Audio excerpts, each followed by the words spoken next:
and welcome to the next episode of the Joe Martin Show. Today I'm here with Bummershed. So can you guys start introducing yourselves? All right, I'm Oliver. I'm Eric's brother.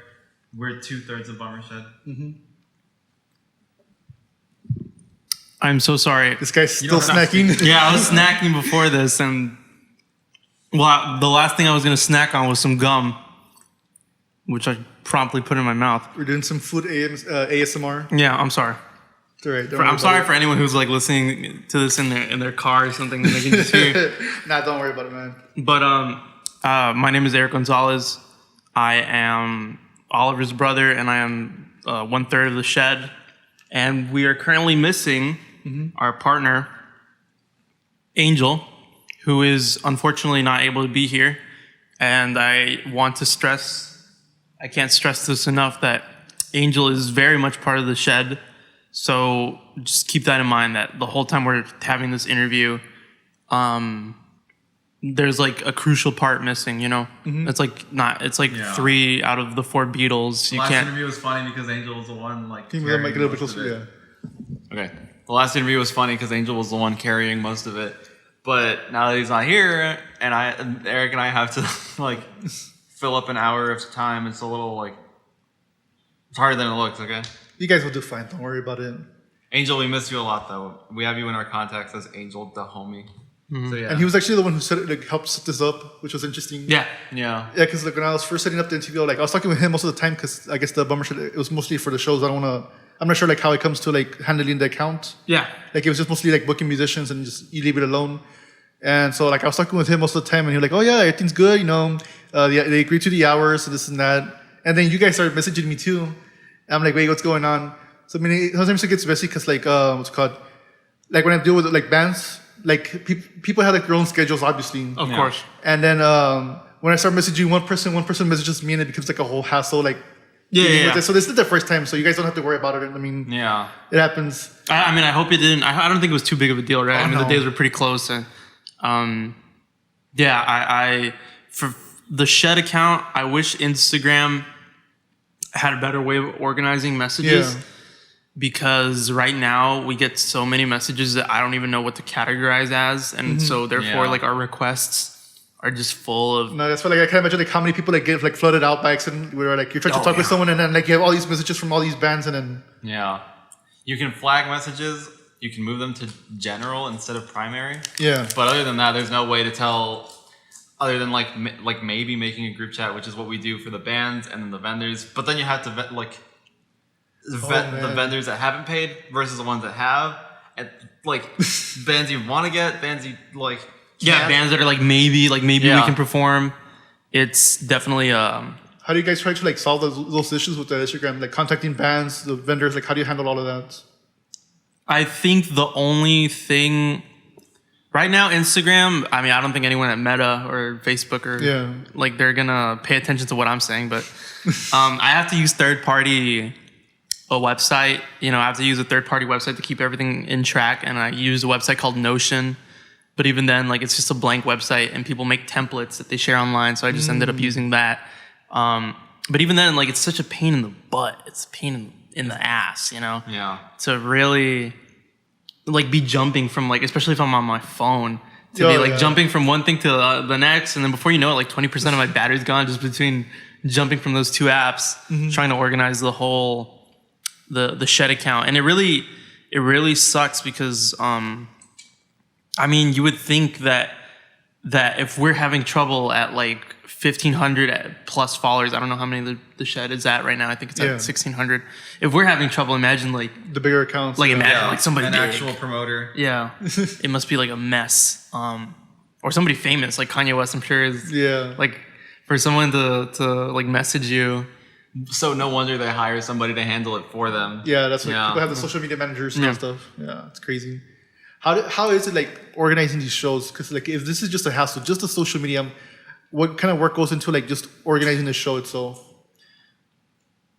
Well, you can first you have to get all the bands in order, and I was trying to do that a couple months ago because I wanted to. Lately, Eric's been the one who's organizing them, for the most part, and I wanted to do one by myself. So I went up to 2 bands and I was like, "Can you play at the shed, please?" And they were like, "Yeah, sure." And then over time, I was trying to get more stuff in order. But then by the time I think a week or 2 weeks passed, one of them told me they couldn't make it. The other one told me like maybe, I guess. And you have a no and a maybe, and then like 3 other spots that are still empty. So at that point, I just didn't even. I sort of just put that project on the shelf. Oh man. I'd like to categorize it as like mostly there are. It's tricky when we plan a show because we're like, oh, we'll do a show this day. If we plan a show ahead of time, we usually ask a wide array of bands. Yeah. But you're always kind of like, I don't like doing that because, like, let's say you ask 6, and they all say yes. Chances are you're not gonna get all 6, but there is still a possibility. You know, like there's still a possibility that all 6 will say yes, and you're just like, that hasn't happened yet. But it's just a pain because then you have to like cut one of them off, and this, trying to figure out how to tell them that is a really hard part of running this. Yeah, and then you'll get like 3 yeses and then like a maybe. Or like a 3 yeses and a maybe, and you want to do 5, so then it's like, okay, like that's already like a hassle because you have 3 for sure yeses, 1 maybe, and then you're like, is this person gonna cancel? And like, now I'm gonna wait, and that's understandable because a band is like multiple people. A band is like at least like 2 people, 3, 4, so they're not always gonna be able to be like, yeah, for sure, I know at this particular time. So a lot of it is just honestly like the difficulty of being a musician and like availability like that. There's no blame on anybody. Like I understand. No, I understand, especially because, well, I'm really sorry to say, but like making music doesn't really give you a return on investment a lot of the time. So people have to get an actual job, and then that conflicts with what they actually want to do, which is making music, and then that like gets in the way of getting shows and like practicing and all that. So I get it. I totally understand. But for sure, I think definitely running the Shed account is hard because it's not like a job where you dedicate like, oh, I'll just dedicate like an hour or 2 here. Yeah. And then I'm done and I don't look at it. It's like how people complain about like white collar workers complain about how they always get emails. Yeah. And sometimes I get like a really big email, not email, but like a DM, like a band like hits me up and I'm like, well, I'm right now I'm at the movie theater with my parents. I'd like to. Running the account isn't like a 9 to 5 thing where you only have to worry about it when you're at work, and then you can just go home at the end of the day because people message you at all times of the day. Yeah. Early in the morning or like late at night, or just when you're busy and you can't get to it then and there, and then you have to have that in the back of your head, trying to figure out what to say to them, that kind of thing. I just want to say, since I forgot to say at the beginning, I know this was something I wanted to say. We don't, me and my brother and Angel don't always have the most control over when and what we can do with the shed, simply because it's not our property. We're just simply borrowing it. I'd like to state first and foremost that we don't really have too much control of what happens at the shed.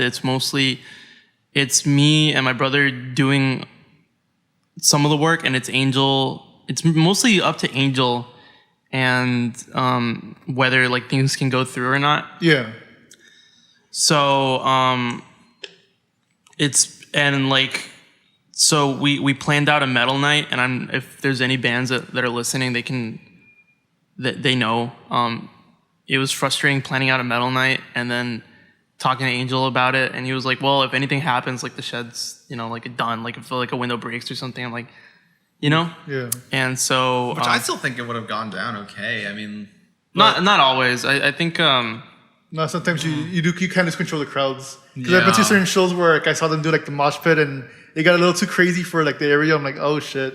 Yeah, one show, I'm sorry, I just really needed to interject. One show, there was someone performing, and a bunch of their friends came up, and they were throwing some guy up in the air like 20 feet. Oh, shit. And I was like... You know what? I didn't say anything. But that was like one event with one group. Imagine just something where... There's a lot of room for error there. Like if they just don't catch him, and then he just falls. Yeah. Just put like a sign like, hey, we're not responsible for your injuries. Yeah. I've thought about that, but...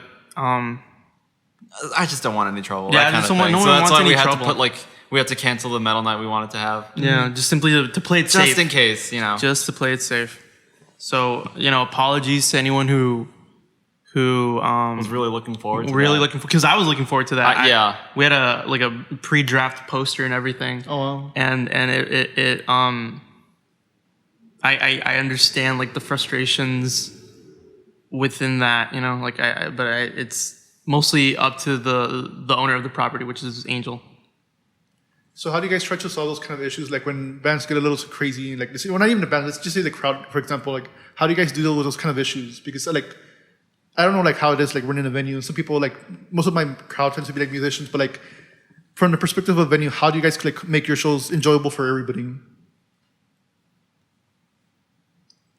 I will say that we haven't really gotten to a point where anyone has really been. Yeah, no one's gotten Too crazy or anything like that? Yeah. No, the crowd, for the most part, most crowds, I think like 95% of them, honestly, if I were to give a number, like most nights, like 9 out of 10 nights, like we've had crowds that are just mostly good people, like mostly people that walk Yeah. in, they go in at the front door, they have their fun, and they leave, and that's that. I mean, and I've never really nice of them. And like, if there was a mosh pit and somebody did fall over, I would really hope that the crowd would just assist them in getting up and making sure they're okay, like you're supposed to do at a mosh pit kind of thing. The only trouble we've ever had, like actually, was somebody in the crowd steps on the little, what's it called? The extension cord that connects the electricity from the house to the shed, and then the whole shed goes black, and then we have to like stop everything, and then put it back together, and then tell people to be careful. How many times has that happened? Like 5. 5 times? Oh, man. Yeah, but I mean, I guess that's the beauty of the DIY show, because like that's honestly the only way we can get a lot of our power to the shed is running it from one like extension cord from the house, All the way and then there. like and split it, into like one of those splitters, a power strip, and we usually now we just throw a tire on top of it and make sure that no one steps on it, but. Especially at the beginning, there was like That happened a lot. That happened a lot because someone would be just vibing and they'd step on it and they'd. But for the most part, like things go under control. Everyone's super respectful. I am surprised that this community has been as nice and as understanding as it is. Like especially when We're really thankful for it too. I should add. Yeah. I'm sorry. I can't sing like my praises enough that like I remember because Angel has been working a lot more. He can't always be there. So right now it's like a 2-man operation. A little less because he's practicing for a gig at the next event. Right now. Yeah. And so I asked for volunteers like, hey, can anyone help out? I think like 6 people responded, and I'm not asking for anything crazy. I just wanted We just need somebody to keep an eye on the trash. Yeah. Oh, okay. Sit at the door maybe, but yeah, the shed would be nothing without it's like wonderful clientele, I guess.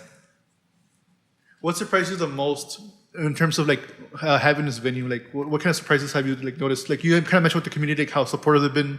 What other types of things have surprised you? It's a lot harder than it looks, I guess. Like I said, I was trying to organize my own thing, and then you could still go through with it if the bands you wanted to get like couldn't make it, and then like get somebody else in the meantime. But like, there's always a risk of just not a lot of people turning out, which comes up a lot more than I expected. I think the thing that surprises me the most is that I had it in my head and I forgot what I was going to say. The thing that surprises me the most is how much talent there is down here. Like there's so many. For context, 3 years ago, around this time, I graduated, and so obviously I've been working on a degree since then. But like high school, when I was in high school, the community was a lot like it was still smaller, Like there was a lot smaller. Yeah. I feel like it's grown like exponentially. Like maybe it's just because like we've been around it more, but yeah, when we were in high school, that's when we first started, getting into the live music community around here, and there was no. It wasn't as like, well, I guess popular as it is now because there was one bar, Yerberia Cultura, that had concerts every so often, and then there was the Sauce House run by like some other people around here. Yeah. I think a few others, and then that was about it for the longest time. But ever since the COVID pandemic, live music has been getting a lot more like attention and publicity around here. Yeah. What do you guys think that happened? Like, just because people have more free time, or like, what do you think changed? I guess the Valley scene from a small little area to like, I guess more bands popping up.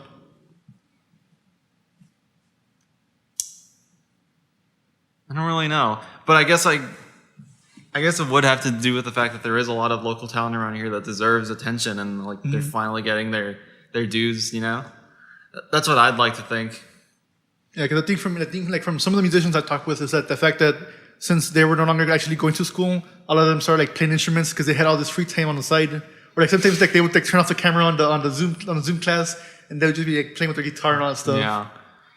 I was gonna say exactly that there was a year and a half's worth of time, and if you do the math, it's like 360. And that is a lot of time to put a band together if you guys are all, working from home and there's not much to do, Yeah, and so think about it. That's 365 plus like 180-ish days for some kid to pick up a guitar, or some kid to like buy a drum set, or like an electric drum set, and learn enough of the basics, or like supplement what they've been learning in like jazz band, which is where I got my start. Shouts out to the Robert Vela jazz band director. I don't know his name anymore, but that's where I felt like my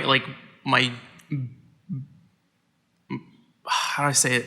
Like my interest was cradled, because unfortunately down here and in most Texas schools, no matter like even though we're Hispanic, the predominant focus goes on football. Oh yeah, American definitely. football, and they don't really pay attention to the other Texas culture. Yeah, and I really dislike how sometimes we would get pushed back. I was new in that community, the music community, but I could already like see the writing on the wall that football would always get the majority of the funding. Yeah, and that no especially disrespect. The funding, dude. Yeah, especially the funding. No disrespect to like football. I like football. No, yeah. But it's a shame that it's like this loop where none of the other sort of like theater or music gets extracurricular activities. Get the attention that it deserves. And I think because of the pandemic, everyone was at home, and just being able to work on your chops and go on YouTube gave kids enough time to like really. And that's like a huge reason why we're seeing like a lot of newer bands nowadays than compared to a couple of years ago. I was talking to somebody else like a year ago, and they were mentioning about how surprised they were about this new wave, like this new generation of local music coming out ever since the pandemic. And I had to agree with them then. I was like, yeah, that is true. Because they all started, I think, let's just say 2 years ago. And now there's a lot of bands that I didn't see when I was in high school, I think like 4 years ago. Yeah. Yeah. So yeah, that was like really surprising to find out. Can you pass me one of those? All right. Certainly. When did we start hanging out with Angel? What year? I'm pretty sure it was during the pandemic, no? Yeah. Yeah. So that was another one. The pandemic was basically the catalyst to everything changing around here. Yeah. Yeah. For sure. Honestly. Like a reset. Yeah. Because we started hanging around Angel. Yeah. Because I saw him in 2019 at Sauce House, and I thought, well, he's really good, and I wish he had a bigger following, because he makes good songs. I gotta say, I'm still a huge fan of Bummer Trash and every song he's written thus far. But when I met him, he was just playing acoustic shows by himself, and I was like, he deserves more. But I just kind of sat on it for like a year until Eric was like, you should message him and see if he wants to do stuff. And I was like, all right, let's see what happens. And then us three started doing stuff on our own. trying to start like a new project. And that's how like we all got together and how Bummer Trash started to actually like gain a little bit of popularity, you know? Mm-hmm. That's also how the Shed started. Was just because like after practice one day, Angel was like, "There's something I want to show you guys," and then we were like, "Okay, let's check it out." And then he took us to the backyard, and the Shed was just there being used for storage, and he told us, I kind of feel like throwing some shows, but like I wouldn't really know where to begin, you know, or something like that. And then Eric and I were just looked at each other like, this is definitely something that will. This would be awesome. It was in rough shape though. I mean, I know there's still some stuff in the back of the Shed that we still want to move. It actually looks pretty good, like because with the DIY type of vibe, it kind of looks good. Sure. Me personally, I mean, I again, it's not my property, but I there was a lot more stuff in there, a lot, like a ton of stuff, and we spent like the first half of 2021. Yeah, just picking it up. Because we had the idea in 2020. Our first show was in June of 2021, and the time from then to then was just.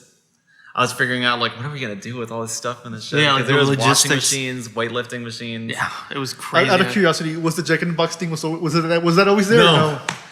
When he showed us the shed at first, it wasn't there. Oh, okay. And we just looked at it. Really? And we were like, yeah. And then, like, a few weeks after that, Angel wanted to practice in the shed. And then we went over to it, and it was just there. And we were like, where did that come from? And then we found out later that one of Angel's dad's friends was getting rid of it for some reason, and then Angel's dad was like, "I'll take it," and then he put it on the door. Cool. And that's like the most iconic thing that people always mention. Yeah, it is. Yeah, for sure. I think it's crazy because I don't remember it being. I always thought it was just simply there. I don't think I ever remembered. No, I have some pictures where it's not there. Oh, yeah, that's some freaky ass shit, huh? Yeah, it's a good story to tell, I guess. Yeah. Like the Jack in the Box aesthetic is it's very like it looks good on a pin or like on a sticker or something, because without it it's just a shed. It's just, like metal. Yeah, it's put just together. a metal box. It's interesting. More Bummershed lore.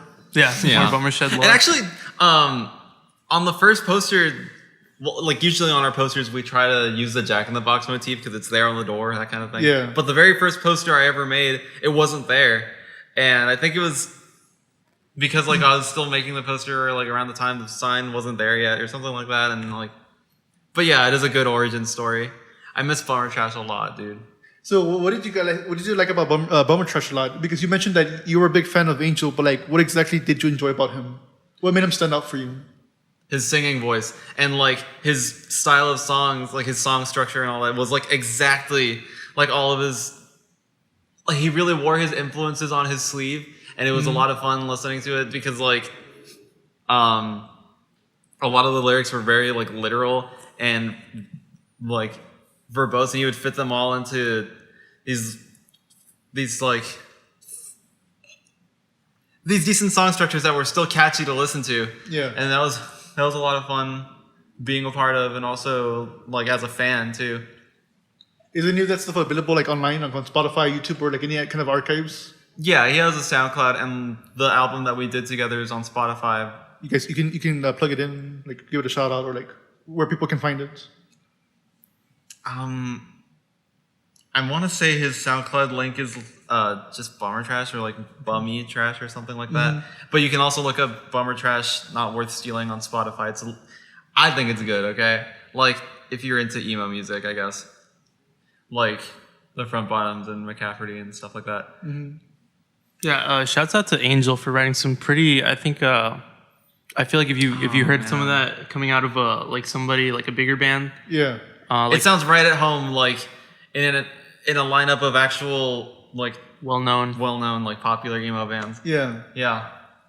That's why I was so big a fan of it, because it sounds like it has a lot of potential radio, to actually like make it out of this area, you know?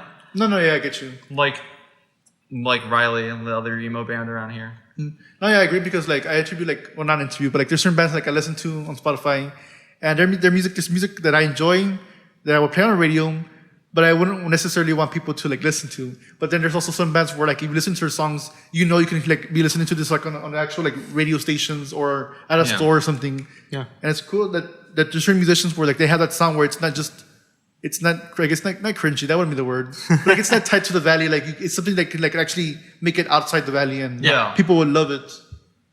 Hey, Doug. Sorry. Hi, Shy. Peter.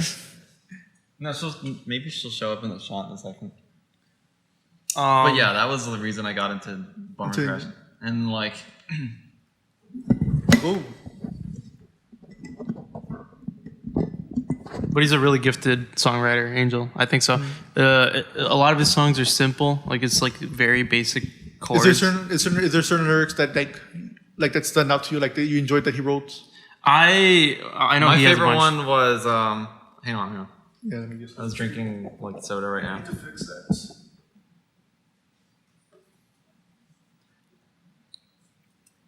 The reason I like his lyrics is because like there's a lot of wordplay and stuff that he's able to fit inside like these regular song structures.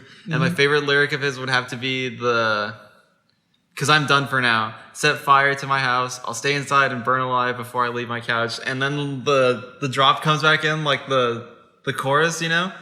And I loved like I still hum that to myself.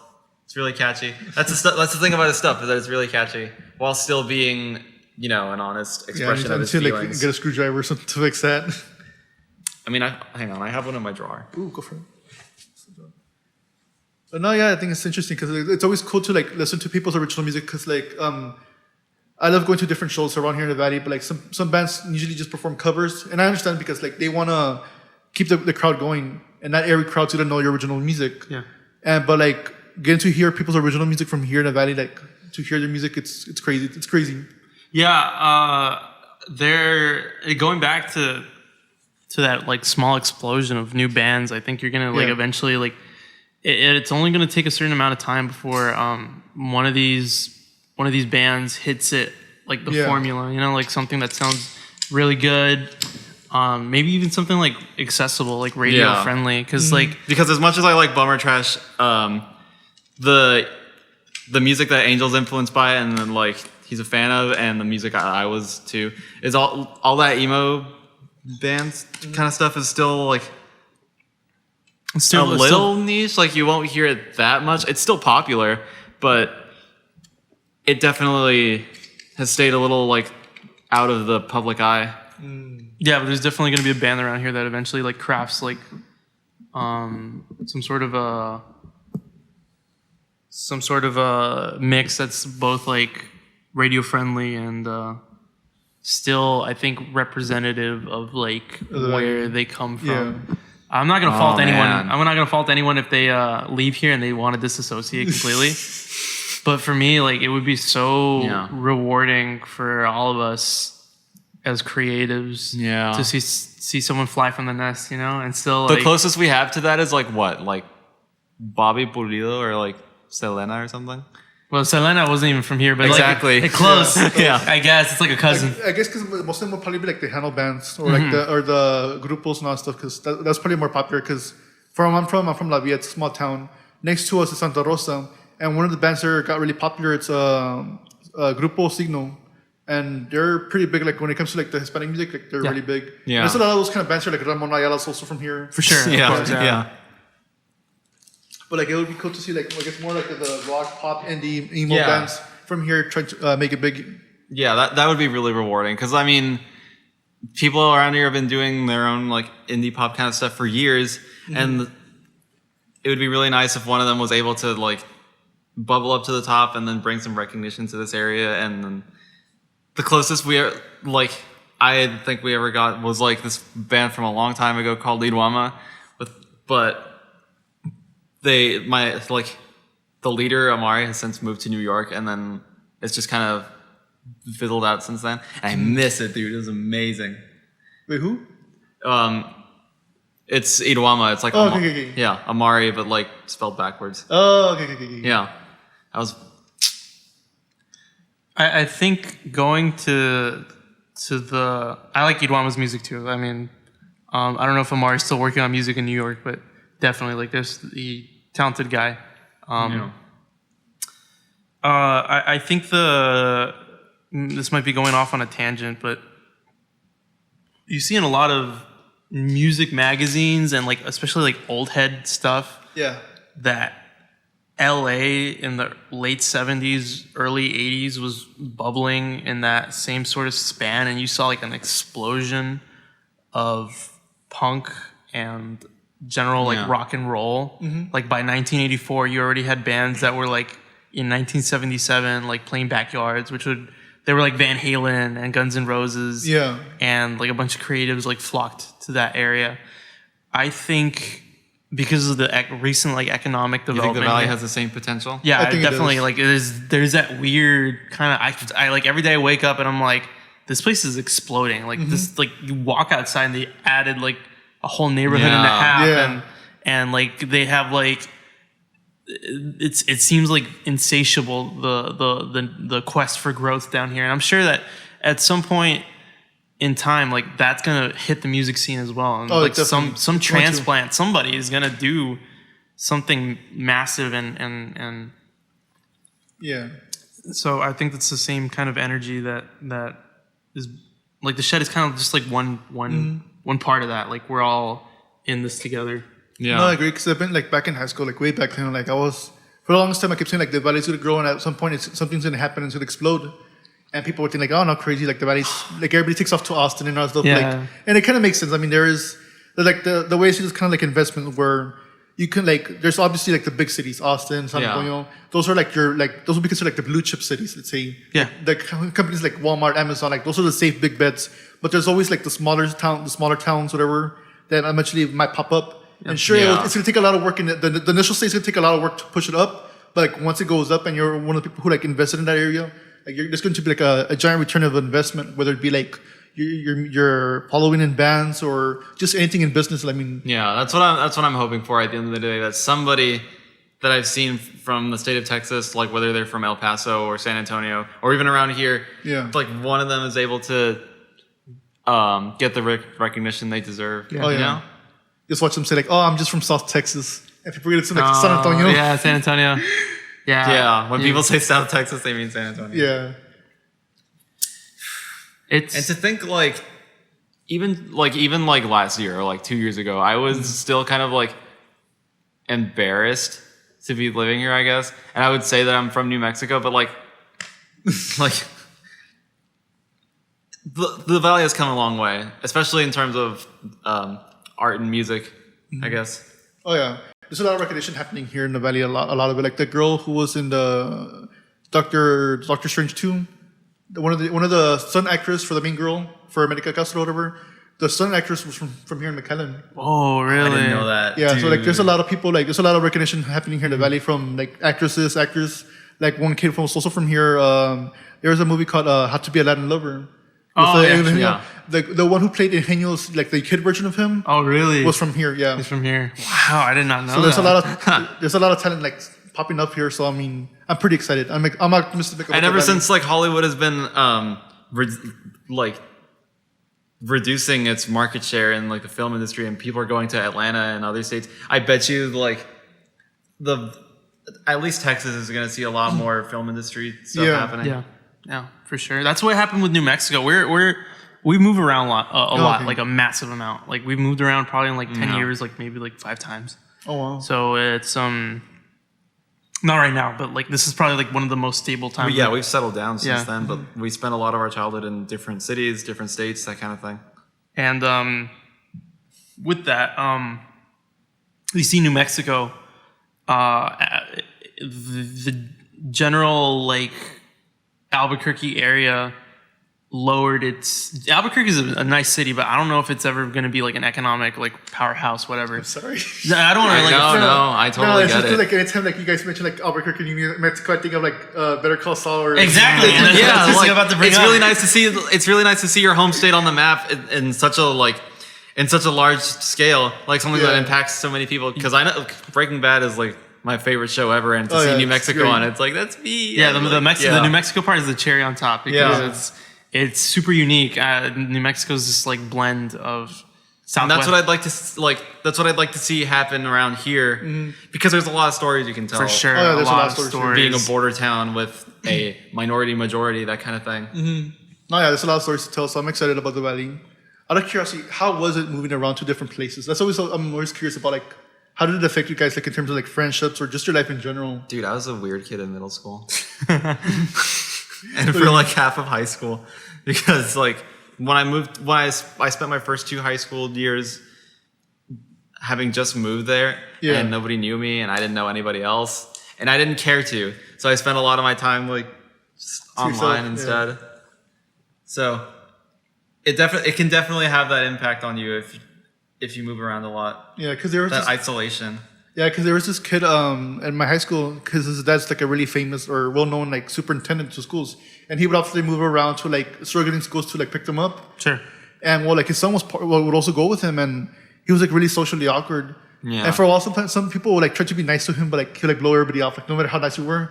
And like, okay, this guy's socially awkward. Is he afraid? But then I started thinking, wait, how must it feel moving around to different schools, knowing that you can't like make friends because you're just gonna lose them. This next school year, your dad's gonna move to a different school, and you're gonna lose all these people. Yeah, sure. That's what a lot of it was like. Yeah, and it's just hard to put down roots when nobody knows you. You're the new guy in town. We were actually homeschooled for a brief period of time, just because we moved around that much. Yeah, how was that like? It was all right. Like the difference between like public school or private schools, and then like also doing like homeschool. Like, what's the experience with like? Because often people say like, oh, like you shouldn't do homeschooling because they won't get the socialization.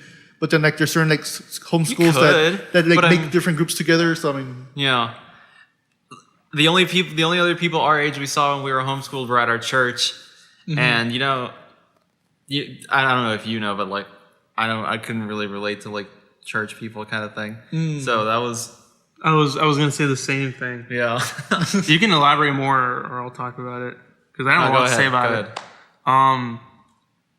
Homeschool. The cool thing about homeschool is that I think you progress at a lot more. There's a lot of dead time in school, in public school. Like they make you learn.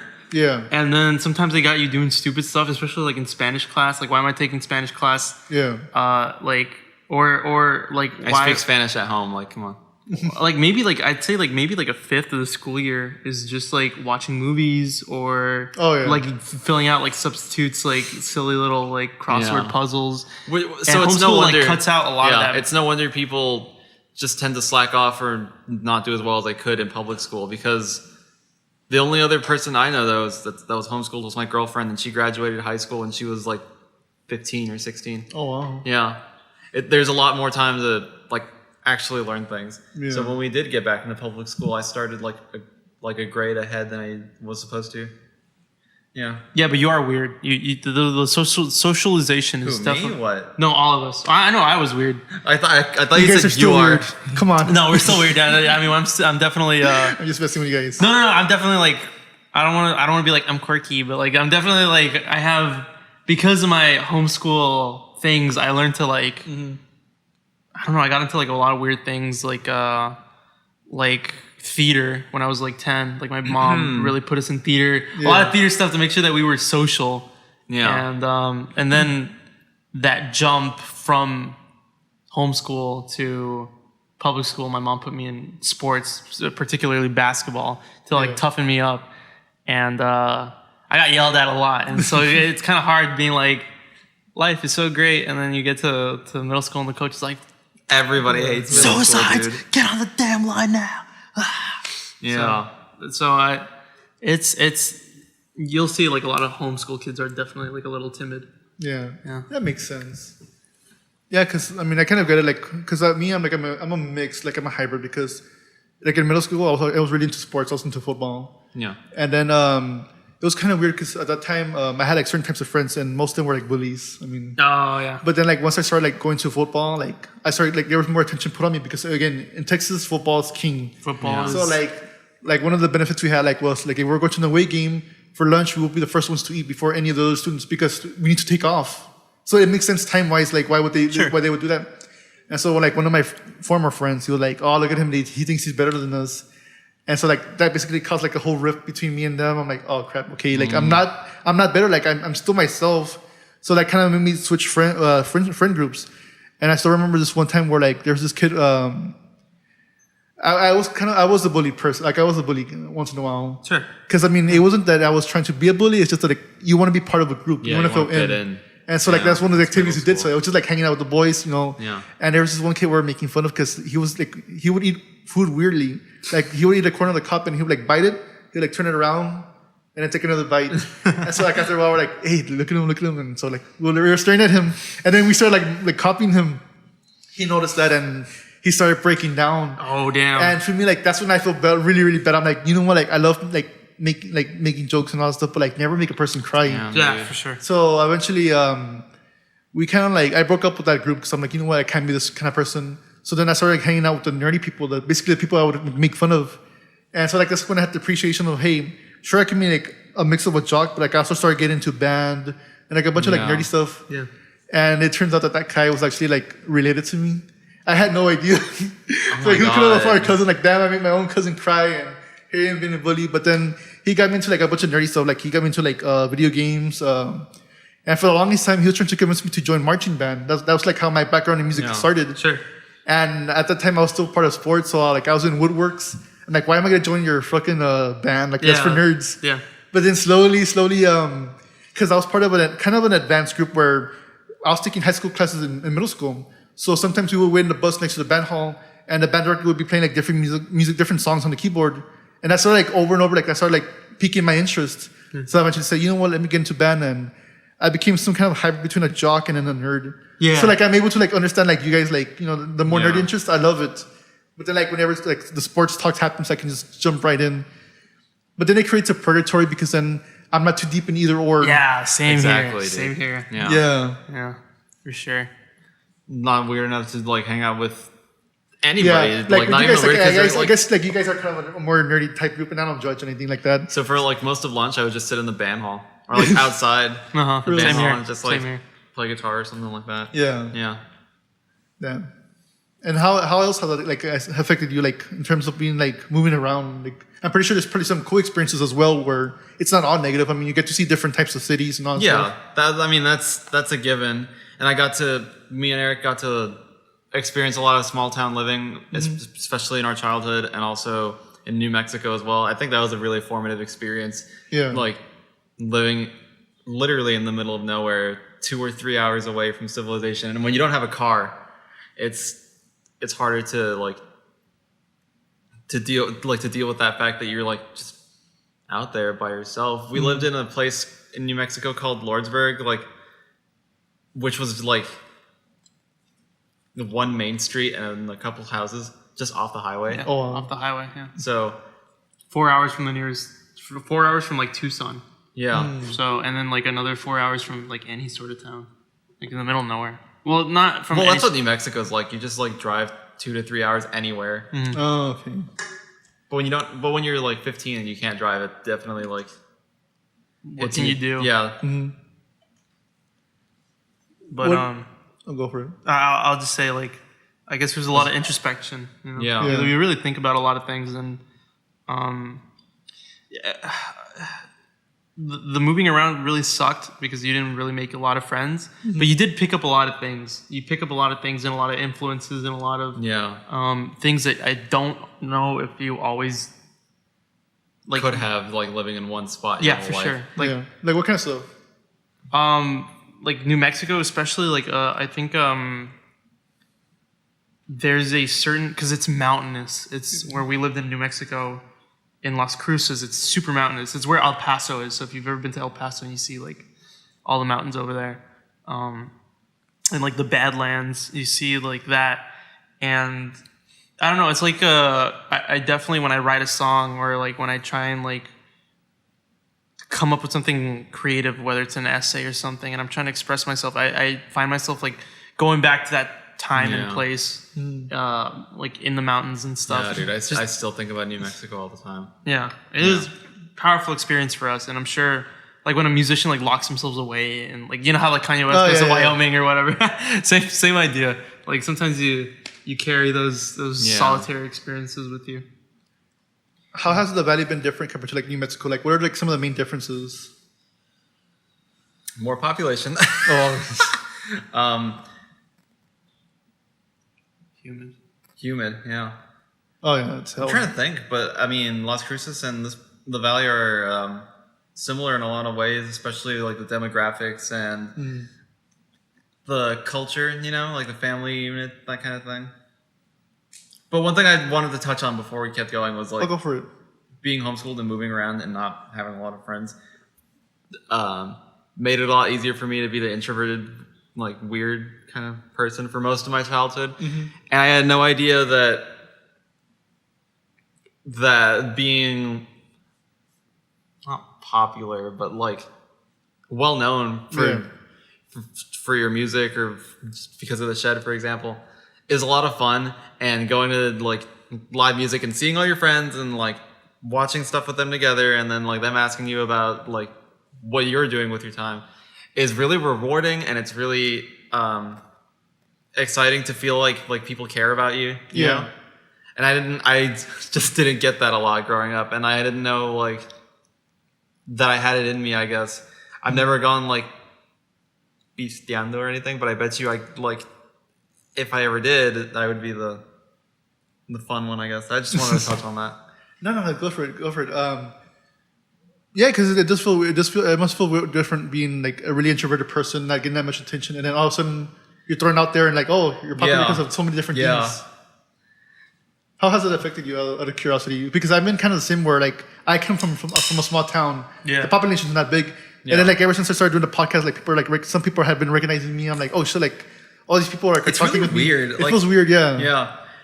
It's really weird, and it doesn't feel like real, I guess, because we had like a really huge turnout for our Halloween concert, and for days afterwards, people would come up to me and be like, "Bro, is this you?" And it's a picture of me in my Halloween costume, and I was like, "Yeah, that's me." And it's like, it was amazing, and it was also like kind of inspiring, I guess, for me to keep going with the whole music thing. So that was like the biggest, like the most impactful thing that happened to me while I was like ever since we started the Bummershed thing. So like how you guys like try to like breaking out of your shell? Because I mean you seem to be more like popular now because of all that stuff. How do you guys like how was it like breaking out of your shell, becoming a little bit more social? Well, I still haven't like spearheaded my own music project yet. I will this Friday and this Sunday, but it's a lot easier playing music that somebody else made instead of like actually doing it yourself and like getting people to play along to you. So that's something I've been trying to like break out and do something different with lately, is try to like actually start my own band instead of joining someone else's. You know? No, I wish you the best of luck. You can like plug in the information, like you really like read something, you can plug it. I don't mind. I have an album coming out, I think a week from now. I'm just waiting on my album cover. I sent it out for someone else, for my girlfriend to make. It should be done soon. And I'm playing this Friday at Hunzo's Co-op in McAllen, and then I'm also playing this Sunday at Bummershed in Mission. So yeah, there's that. Get ready. What about you? Like, do you have anything like? Are you working on any kind of like musical projects or anything that you want to promote? I don't have anything officially. Yeah, I'm doing something with Ryan. Ryan's a friend of mine, and he is someone that goes to the university. So, but right now it's summertime, and he lives all the way in Alamo. He has a really nice voice. You don't really get to see him, though. Yeah, I don't really get to see him, but hopefully we'll put together something soon. It's tough because, like I said, I have a lot of hobbies, and school eats up a lot of time. So, and then I'm going out of the state for a month, so that's gonna eat into that. But unfortunately, like it's hard. Basically, it's just hard keeping a project. But I will. If you'll see. Like I whenever I get a band started, I feel like so far we've gotten pretty good attention. You know, like I think like usually the members usually gel pretty well, and then like it. So if we get a band together, that's the thing about Eric. He's a good manager. Yeah, he's a good like promoter, and like I bet Eric, you would make a good talent agent. I don't know about that, but I mean, like it's 50-50. I think Oliver. What? I think Oliver's a really good musician. Like straight up. Like I don't want to. I don't want to sound like I'm shooting the horn over here, but he's really good. He's got like perfect pitch, even though he won't. Oh. Even though he was gonna say that he doesn't, but he Yeah. can hear no. He can hear I want no. to listen to this later on. Huh? I would love to listen to his music later on. I think I want to it's see that talent come on. his album's Yeah. coming out soon. I think it's definitely a step up from the last one he did, which was already pretty solid, pretty good. It's all right. I think he's really. But coming yeah, in- I feel like I've come a long way with this one because producing is hard, and the reason yeah. I do it by myself is to get better at it. So that's what this new one was about. I gotta pee though. I'll go for it. What was I saying before that? I forgot. You're talking about like your musical stuff, like your projects, like how Oh, yeah. you're working with another guy. Yeah, Ryan. He's super chill. I like Ryan a lot.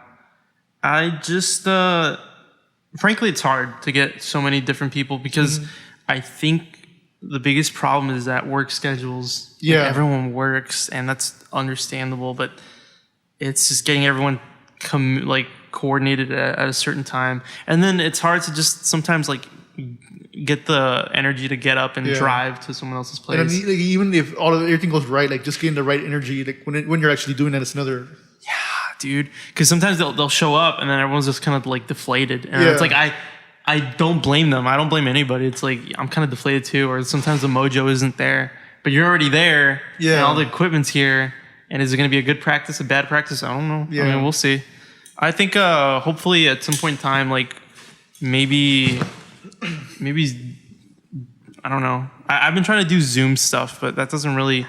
Like at least like share like lyrics or like Yeah. like an idea. But you know how Zoom meetings are. I mean, you've been to like work on Zoom or like online classes. It's just It's not the same thing. Not even Not the close. same. Not even close. Nah, it's not the same thing. And like, actually, I like thought about that for a while because there's this for a while like, I was joking around like how I love to do my interviews in person, and I was like joking around about this other person who does her interviews only through Zoom.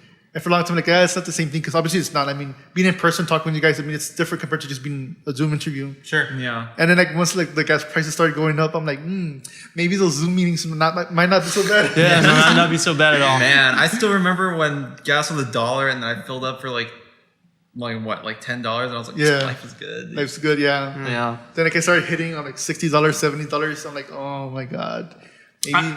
You know, that's one big reason why I People are haven't been still able. catching COVID, so it's like, Yeah, people are still catching COVID. Go Oh, ahead. yeah. What were you gonna say? who, me? Yeah, that was it. That was it. I was just gonna butt in and say that that's kind of one of the big reasons right now why I haven't been able to put together like a consistent thing. Yeah. Because like The valley is really spread out. It's a lot more spread out than New Mexico because you had the city of Las Cruces, and that was That's it. about it for like 4 miles. I mean, 4 hours. But the valley has 5 different cities that are all like about the same size, but they're like half an hour away from each other, and then there's yeah. a bunch of stuff in between, and it's a lot harder for people to like. If say you live in Far and I live in McAllen, and like, how are we supposed to practice that kind of thing? yeah, like the distance itself is like maybe 24 minutes, but then you add traffic and then you're looking at a 35-minute commute. And then like the closing of the interchanges and all that that's going on right now, it's awful. For the past Disgusting. like million years. Yeah. Yeah, because I saw the closest like going from Edinburgh to like McAllen or going to Harlingen, like it's getting messy there. yeah. I'm like, oh. One thing I noticed was I used to live here when I was a kid, and then we did our community theater stuff at the McAllen Civic Center. I moved away, came back, and I noticed that I couldn't find it anymore, and I found out later that they tore it down. That was like, that really got to me. I just wanted to touch on that. Yeah. Yeah. No, I'm a huge sucker for like old buildings and like history and that kind of thing. Like the biggest change here, obviously, for a lot of people was when they tore down like the old theater that was like next to the mall. in Far. Yeah. And now that became like a giant plaza now. Yeah. I don't know. I don't even go to that plaza. So it was like, now what am I supposed to do? Because that was the spot for like cheap movie tickets, and also there was like that really weird mall right next to it. That was a lot of fun. Yeah, there's like for a while there's like an arcade there for like a couple of years, and then that was like the only thing that was still alive, other than like some clothing store. Yeah. And I was like, then- great, and then they tore it down. Yeah, that's gone. I wanted. Well, let me talk about that thing that we talked about before the camera was rolling, and Oh, sure. like the whole Kuwait thing. Oh, yeah. And there's this video. I think it's on Vice. I think, and it's about Kuwait. And Kuwait is a country in the Middle East that fought a war, The Gulf War. the Gulf War against the United States. I think it was Saddam Hussein at that time. He was Yeah. like acting out, and so the United States obviously like crushes a small army. and then American business starts popping up in Kuwait, and everyone's probably asking where the fuck is this going, but He's calling the valley a desert. yeah, because a war-torn desert. No, There is such now you're adding things. But pretty much the fact is Kuwait is like super hot, like 120 degrees. Like you cannot walk anywhere without getting vaporized. The valley, we're pretty close. We're like 105 degrees. We're like at 105 degrees. Yeah. You can't walk anywhere without getting vaporized at a slower speed. Oh yeah. And The only thing to do around here is like go to the bar on the weekend. They're like eat. And buy stuff. Buy stuff. Like go to the mall, like shop. Yeah. Because anything else is too. If you go to a park right now, you die. You die. Yeah. Especially because it's summer. Yeah. Yeah. So I think that's like one of the big issues for the valley and just the majority of like the Southwest. It's too hot to do anything except and go shop. In that Kuwait video, that's what they're stressing because that they're a dry country. They don't drink alcohol. But like the only thing you really can do is like go to the mall, eat a bunch of fast food, and then get fat. Yeah, but that's what Eric is trying to like connect the two places with. Yeah, and I think so that's one thing I find like it's just very. I feel trapped sometimes because it's like I don't always want to go and spend and I think they're really pushing that angle in a lot of parts of like upscale McAllen. Yeah, especially and McAllen and Mission. Yeah. Yeah, they're really pushing that like shop till you drop, and it's like it's a recession. What are you talking about? Yeah. That's why I think it's really nice that you guys are doing like the Bummershed because it's an affordable place to go. It's not really expensive to get in there, and like people can hang out together. And there's some shade there. Yeah, there should be more shade later on, maybe. But the trees do a pretty good job. You know what? That's like that's something we've been lacking is like more seating and like more shading. Yeah, and the shading is tough because like to get like a huge tarp like that and to constantly move it around. I was thinking about opening the doors and then like maybe draping something over that. But honestly, get a bunch of beach umbrellas. Yeah, but the problem is that the sun sets on this side of the shed where everybody's standing. Yeah. And it like shines inside the shed too, so it'd be really hard to like figure out some way to cover up all that. But the point, like in general, is that like I wonder if you could solve that issue. Like if you put like a giant, I guess tarp or something, and then put like spray paint like Bummershed, so that people can take pictures, and that will solve the shading issue, and that would be marketing. The only marketing we have right now is the Jack in the Box sign, but like that. Live music is like the only other fun thing to do around here. Yeah. And that's why I'm such a huge fan of it and also a fan of like every other live venue around here, whether it's Sauce House or Crypto House from a few years ago. Especially Yerberia Cultura. I miss that place. Yeah, we miss Yerb a lot. So dearly, dude. I want to sing praises because like especially like Sauce House they've been doing. Yeah, they've been doing it for a lot longer than we have. Yeah, we were a part of some of the projects there, and they've been firmly committed to hosting an experience that is very DIY, and adheres to that ethos. Yeah, and that principle. And I mean, I feel like that's their bread and butter, and like the shed is just like something that like we've done it as well as we can, but it's hard, I think any venue like Crypto House was also some place I really liked. Yeah, because it was literally some guy's house, and you would do like it was beautiful. There was no distinction between like a venue, like the house, and like a venue. Like there was no distinction. It was just straight up a house, and the cops would come pretty often. But like the way it was fun, shaped, exactly. The way it would there was like the stairs would go inward like that. Yeah, it was like a house from like the 80s or like the 70s or something, and it had like the conversation pit. And that's where the bands would set up. Yeah. Oh my god. Yeah, and it was just it was real. What do you think makes that experience so different from other stuff? Like, what makes the DIY experience so different and so like great for you guys? Because you're right next to the band, like mainly. If you've ever seen like the Smashing Pumpkins music video for 1979, you'll see the Smashing Pumpkins make an appearance, and they're playing as a house band, and there's that feeling of like that teenage youth kind of, like I don't drink, but like some people like to drink, some people like to smoke a cig in there. There's that kind of feeling that like we just want to enjoy ourselves and have fun, and sometimes it's a really organic type of fun, and people don't really. That's why people do house parties. The only thing I think is different with us is that there's music. So everyone likes a good band. It's different from an actual venue because an actual venue has to worry about their bottom line and making rent that month. And and I don't who are they blame going to them. pay back? That kind of thing. I don't blame them. Yeah, but it's definitely like a house party is like a one-off thing. You do your thing, and if it goes well, maybe you do it again. Yeah, and that's what I feel like this place has been missing is like a good house party, because I mean we have a shed in a backyard, and then Sauce has run stuff from their garage, and that's cool. But what made Crypto House so special was that you were right there in the living room, and then so was the band, and there was maybe like literally inside the house. Yeah, literally inside. There was like maybe 3 feet of separation between you and them, and that's what made it feel so special, and that's what like I've been missing ever since. Yeah. I don't think too many people will remember Crypto House. That was like 3 years ago, their last appearance. And they had like 4 concerts or something? Yeah, they had like 4 events, and then they went kaput. So it really shows you like the precariousness of like the DIY. The house show stuff is really volatile. You never know when it could just like slip out from under you. Yeah. And what do you know, like what else causes those issues where like they just go out? Like, is it just a financial issue, or is it just like people moving around? It's the police, and like I think like people, obviously the neighbors too. The neighbors within reason, like they have the neighbors call the police. Yeah. Okay. And that's within reason. But it also seems like it's just rough because there's no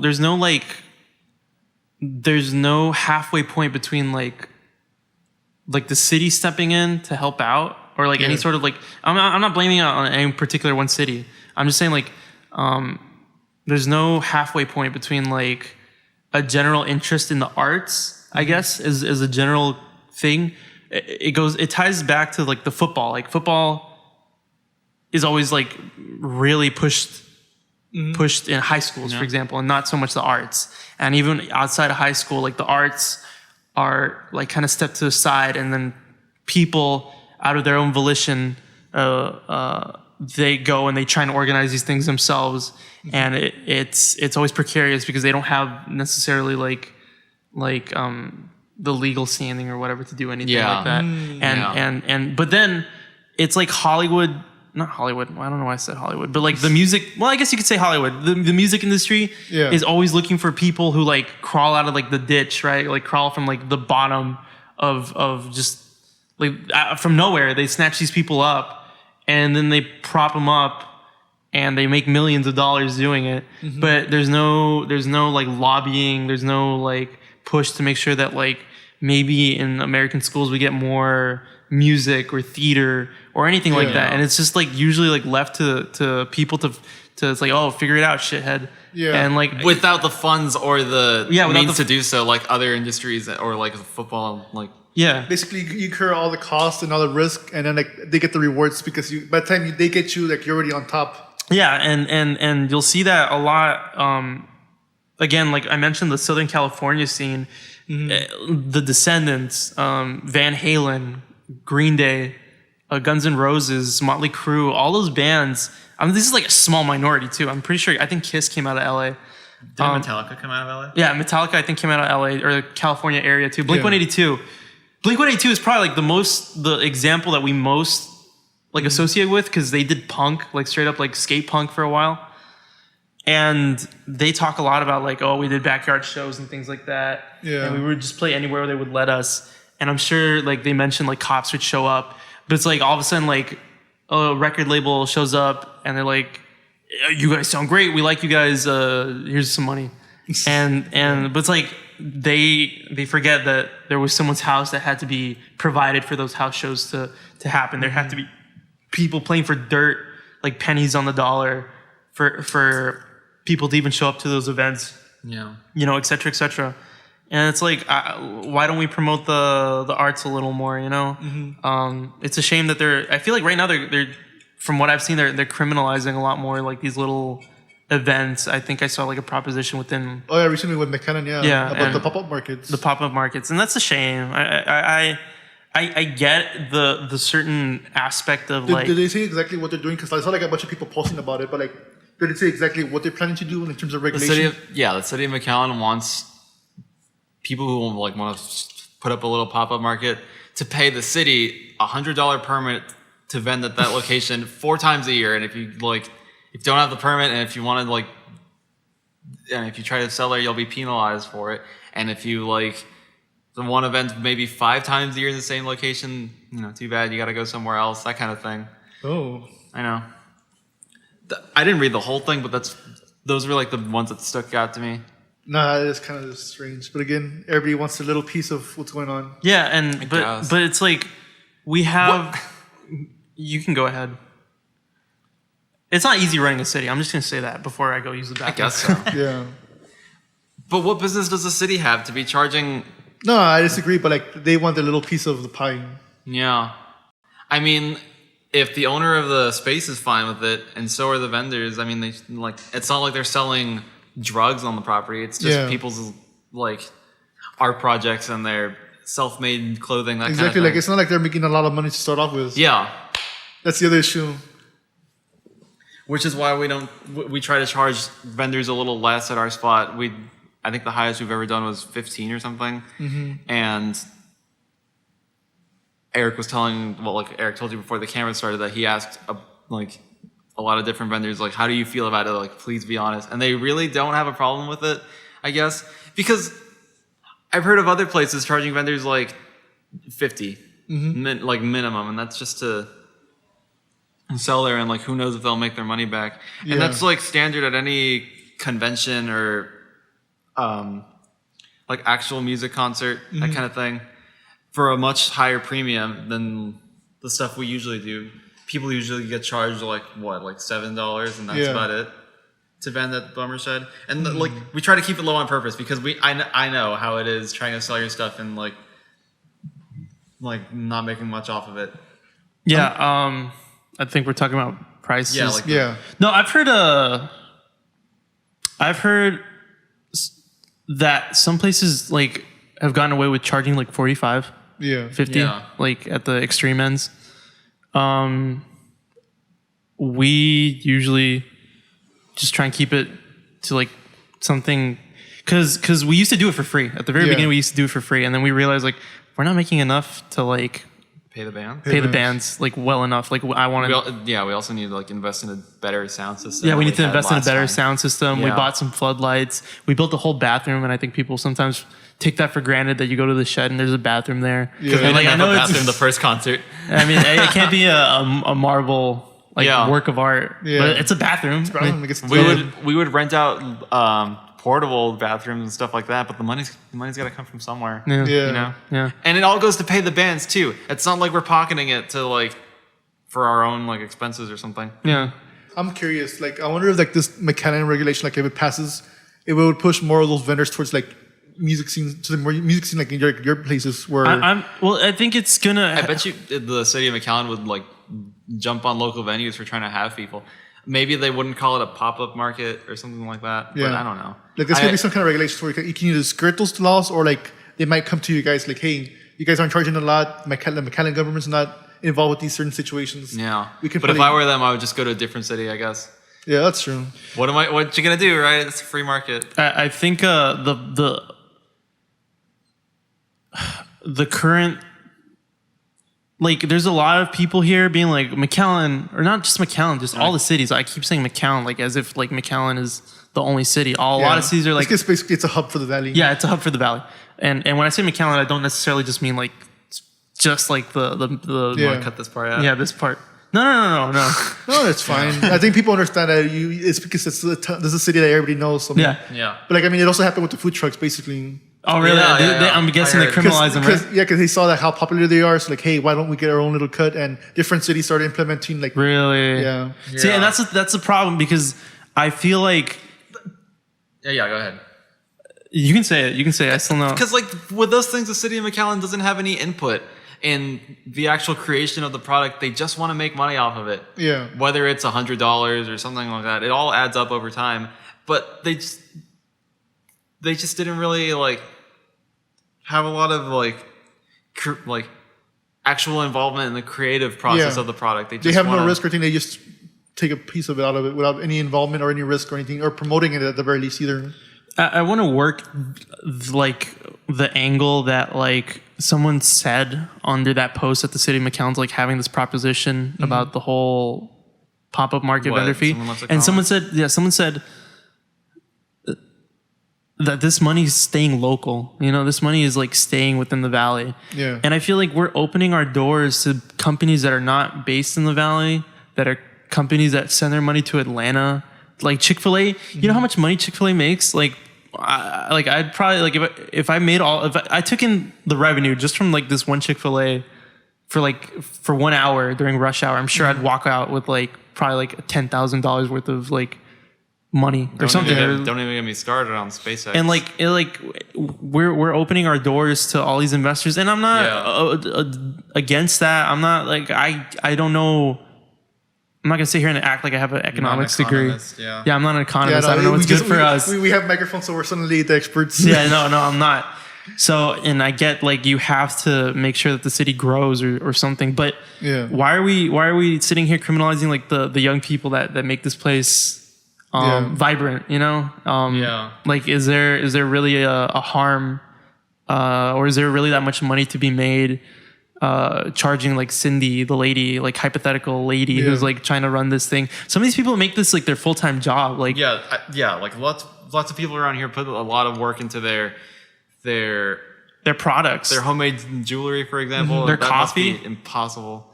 Yeah, we had a coffee vendor. Out. Yeah, that recently came to one of the shows at the community night. I think it was Carencia. They were so nice. They were such nice people. Yeah, and to think that like, I don't know if they're based in McAllen, but you know, if these start propping up. But my heart goes out to those kinds of people who, I don't know if they're making ends meet or something, but they still go out of their way to showcase their creative expression and like try to monetize it a little bit. Yeah.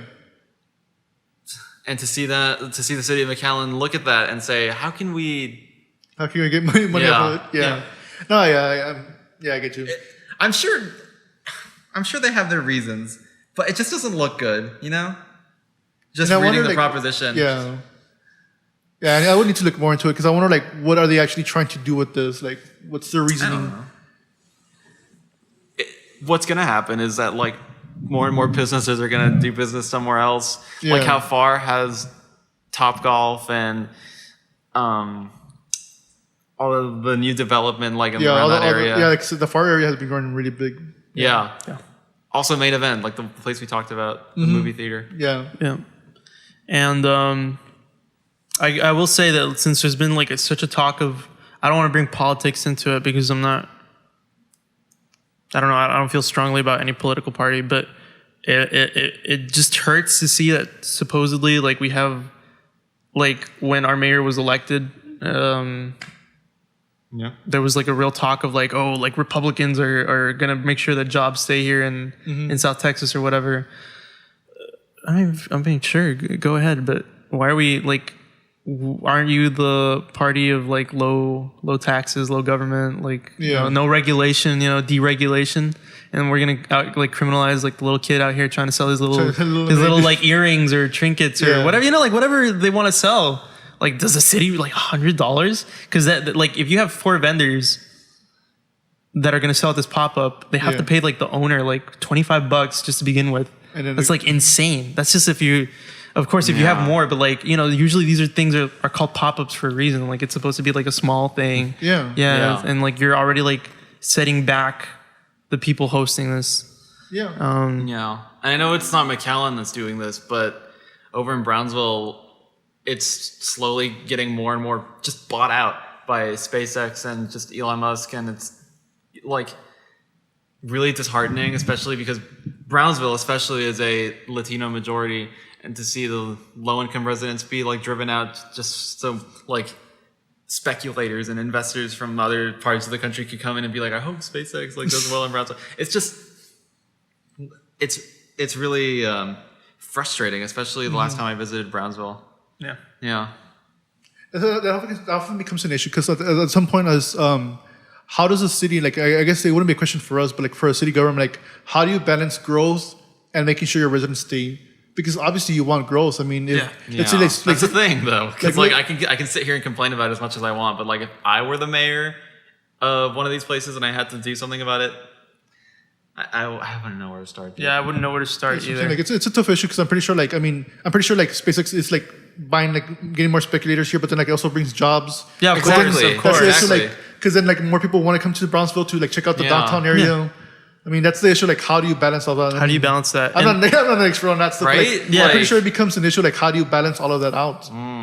Yeah, I hope. I want to make very clear that like I'm not sitting on like my high horse and like specifically like saying like, oh man, straight up fuck everybody, like everyone, really, because life is not always that simple. Yeah. And I used to, in high school, I was in 8th grade. I used to be like one of those like PragerU watching like protectionist like Republican kind of like stupid edgy teenagers. Yeah. But then like to grow out of that and like see what's happening to like the low income parts of this area, like it hurts. I don't know how else I can say it. Yeah. For me, I'm like, I don't know. Like when it comes to my politics, I don't really talk about it, but like I just tend to like focus on more economic issues. And I think part of like the valley, like one of the like the way Brownsville could honestly solve that is like the valley has the issue where like we're building like single family home houses like this. Yeah. The easiest way would be to build like tall towers to make rent more affordable. Yeah. That's another thing I've been seeing pop up a lot more, especially like in the last year, is people talking about city planning. The EMBs and NBs, I don't know how you pronounce it. Oh, the NBs, none of my backyard and stuff. Yeah, that's been another issue. Yeah. Yeah, because I mean NIMBYs, NIMBY. There you go. That's the word. I know what you're talking about. Yeah, because I'm pro development. Like if we're gonna if the valley's gonna grow, we need to start thinking about upwards, not just giant single houses. Because I mean that's happening a lot. Like in the parts I'm from, like in West Local, like there's these giant houses, but it's only like for one family. Because like this house here is like sort of away from McAllen and Edinburgh, but they're still building like these like copy paste houses that just look kind of ugly, and they're still like $200,000 and like reserve your spot now. And it's like is that really the best way for the land like use promoting growth around here, that kind of thing? One thing I do really get curious about is like with all these new houses, like there's some really gigantic houses. And, like, there's no way they're all doctors. Yeah, not all nurses. That for sure. Yeah, I don't want to say where some of this money comes from, but some of it, someone somewhere is taking a back seat to all these red flags about like who's buying these houses. Yeah, because like, and that's very like common like for how would you say it? For our neighbors to be coming over here with a lot of money and building these houses, you know. Yeah. They're in the medicine market. Yeah, no. The local, I guess, I mean, that's why local politics is tough. Local politics. Because it's not even just politics like with the national side, like it's also dealing with families and drama like that. Like if you ever get involved with politics in the valley, like people, like certain families know certain families and there's a whole like other issues. It's crazy. Yeah, and so sometimes it feels like my voices or like our voices fall on deaf ears. Yeah. And there's people who've been like living and dying and breathing in this music scene a lot longer than I have. So I'll let them do the most of the talking. I feel like these are just low-hanging fruit. But at the same time, like you want to like you mentioned, like you also want the city to grow. I mean, I think most people wouldn't want the valley to be stuck in 1992 economically. Like I'm sure there's space for both. Like growth and like a healthy community and all that. And I don't want to like make it sound like like there's only one way. Like we have to do this extreme thing. We have to do that extreme thing. I don't know. I just sometimes you do see something like the $100 vendor fee, and that one felt like there's no need for that one. Yeah. There's no need for that one. Yeah. No, yeah, it's crazy, but I mean, it is how it is, and I hope people figure it out. Yeah. Because I'm pretty sure like if people get really vocal, then they'll probably like say like, you know what, never mind. Yeah, I don't know anything. It was just a joke, bro. Yeah. It was just a prank. Yeah, I'm sure. Like I said, like.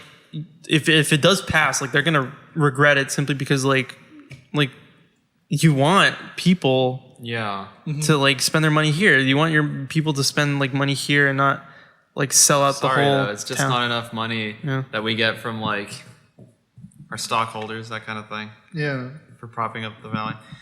But people are gonna keep making local art no matter. Not local art, but people are gonna keep making art, but no matter what. Mm-hmm. And I'm sure they would find a way around it if it was to pass. You know? Yeah. I think people will figure it out at the end of the day. I mean, people always go on and move forward. Yeah. I'm optimistic though. I hope so, because like, I feel like we could talk about this topic all day. yeah, just because like this place has been on the come up, especially in the last 2 years. Yeah. And to see the city of McAllen respond in such a way, instead of like, I don't know, like promoting that growth or something, or like, man, I'm still really bitter about the Civic Center being torn down. Yeah, that too. It's beautiful. What would happen there in the Civic Center? Like, what kind of shows would they have? Our theater performances. Yeah, that's the thing though. I don't really. When it was still around, I was like 10 years old, so I couldn't tell you. And then I was gone for like 3 or 4 years. So I really don't know. Yeah. But it was nice looking. But I mean, at the new one they just have like actually established artists, that kind of thing. Yeah. Yeah, for sure. Out of curiosity, what separates you guys in terms of your music? Like, do you have different styles from each other? Like, Oh, for sure. I wish Angel was here to talk about some of this. Yeah, because we all really have wish Angel was different here, dude. likes. You can start. I you don't go care. first. Go down your rabbit hole. Who, Jose? Or? no, you. No, you. You guys are the ones being interviewed, not me. I mean, I don't mind your input. Please share as much as you want. Yeah. We'll say. Oh, I just listen to anime soundtracks. Frills. No. When I was in high school and I didn't have any friends, I would like listen to a lot of like weird stuff as like some sort of like lashing out kind of way. And for the second half of high school, I really for the first half of high school, I was a lot into like, I don't want to be like a vaporwave like purist or like gatekeeper or something, but like that was all I listened to growing up. Like, Vaporwave. yeah, especially like the really long and like weird sounding like ambient stuff, and I would just sit there and like wonder why nobody liked me. And then like the second half of high school, I got really into like just Frank Zappa specifically. That's all I listened to for like day in and day out. And any like bands that was sort of supposed to be like technical, I thought it was better for listening to that. Yeah. You know? But lately I've just like been listening to the same stuff ever since, and like whatever pops up on my Instagram when I see like artists boost one of their posts and then like it gets like forwarded to me because I'm part of their like target demographic. Yeah. Yeah. I guess lately I've been getting into like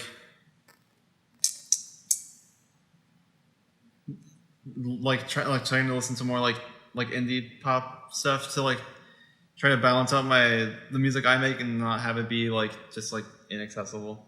But the thing is, I hopped on that bandwagon like 10 years late. So No, I get you. How do you try to balance that? Because you mentioned that music's a little bit like inaccessible. What do you mean by that? Like, because I don't really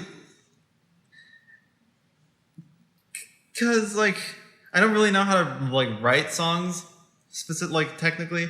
Like my buddy Angel, who's not here right now, could write you up like a verse and then like the pre-chorus and then the chorus and all that, and it would like all fit together really well, and it wouldn't like sound like kind of like stumbling or like awkward the way it does on my stuff, because I don't really write lyrics at all, and like this is like the first time I've ever like actually sat down and like tried to think of a song from start to finish. So it sounds like, I don't know, just kind of weird. And it's also,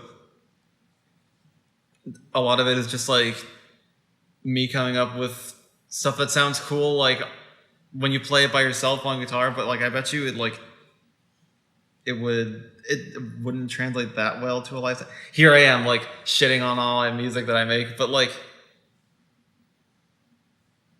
I'm just learning as I go, because I just started like actually writing songs like a year ago. oh, so you're really used to this too. Yeah, I would always just like play for other people. What about you? I want to make sure that he gets enough speaking time because I feel like I do go on these tangents where I start speaking and then. No, dude, I felt like I was rambling right No. now. I mean, but please I just find it speak more. interesting because like you keep putting yourself down, but you don't. I don't know. Like you seem like a cool person. I mean, yeah. That's what I keep telling him. I think his stuff is pretty good. Like he just needs to get out there more. I'm not terrible either, but There had to be some kind of thing, like something that caused you to have, not, I guess, not that much confidence in your music. Because I mean, I can't. You can talk about the Robert Vela thing, the talent show. Oh my god. Okay, so one time in high school, they had this little thing where like they would, like people would like get together and like practice like maybe like one song and then play it on one evening, you know. And then me, Eric, and our other friend Hasiel like got together and like tried to do Santeria by Sublime, and like we did okay. yeah. I kind of fucked up a little bit. Like what can you say? We're in high school, and that like introduced me to the fact that like making music is a lot harder than it looks, because anybody could just like sit in a dark room and just on their guitar, their bass or whatever all day, but like to actually get a bunch of people together and make your own music and like make it sound good is a lot harder than it looks. Yeah, a lot harder. That's what I've learned like lately.